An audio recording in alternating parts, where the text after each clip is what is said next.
Praise the old gods and the new, because Game of Thrones is coming back. But before we embark into Season 7, I'm here to catch you up on all the iciest twists and wildfiriest turns. Previously in Westeros. A sinner comes before you.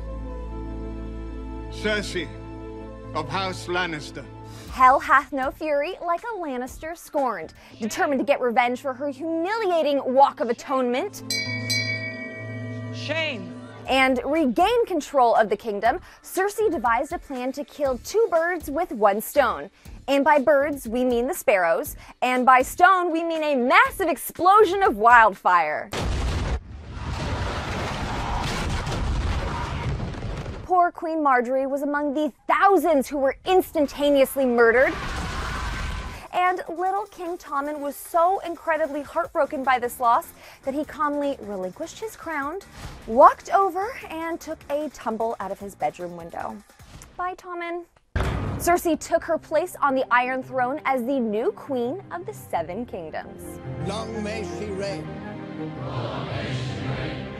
Elsewhere, Arya Stark earned her eyesight back, but eventually realized that the life of a faceless assassin just wasn't for her. So she reunited with Needle, left the city of Braavos, and finally crossed off one of the biggest names from her hit list. Sorry, not sorry, Walder Frey. And speaking of gruesome deaths, our beloved Hodor sacrificed himself in order to save Bran from an army of vicious White Walkers, and we finally discovered that Hodor was actually short for something. Hold the door! Hold the door! Hodor! Hodor!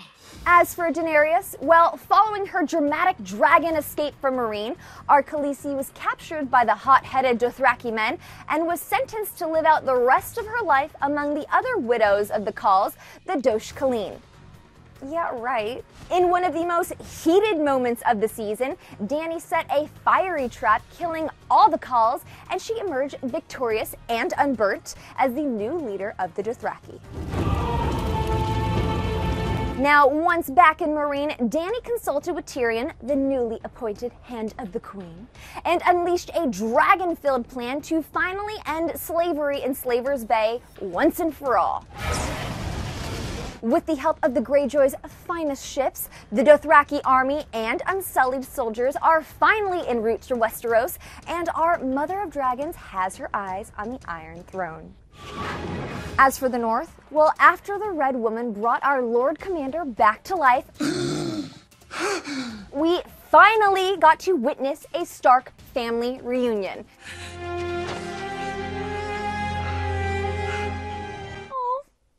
Stark-loving heart can't take this right now. Well, Sansa and Jon teamed up to take back Winterfell from the ruthless Ramsay Bolton, and they traveled all over the north requesting soldiers to join their fight. House Mormont has kept faith with House Stark for 1,000 years.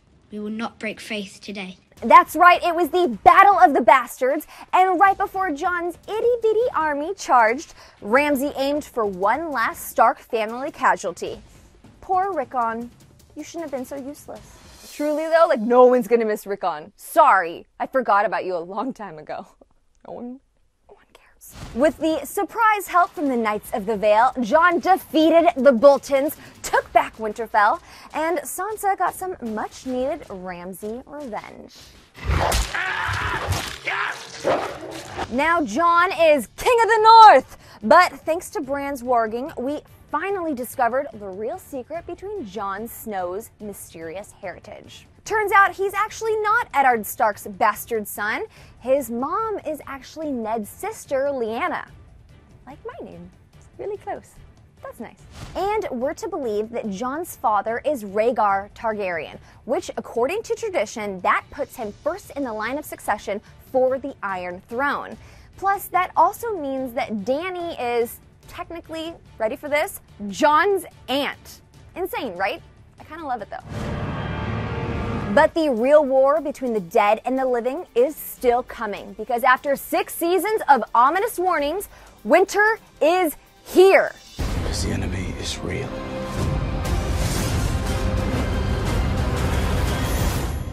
Phew! Did you guys get all that? Good, because now my brain is dark and full of terrors. But make sure you keep it locked to ET Online all season for exclusive Game of Thrones news, and check into ET's YouTube page each and every Monday for the ultimate after show, Westeros Weekly. Thanks so much for stopping by, guys. I'll see you next time.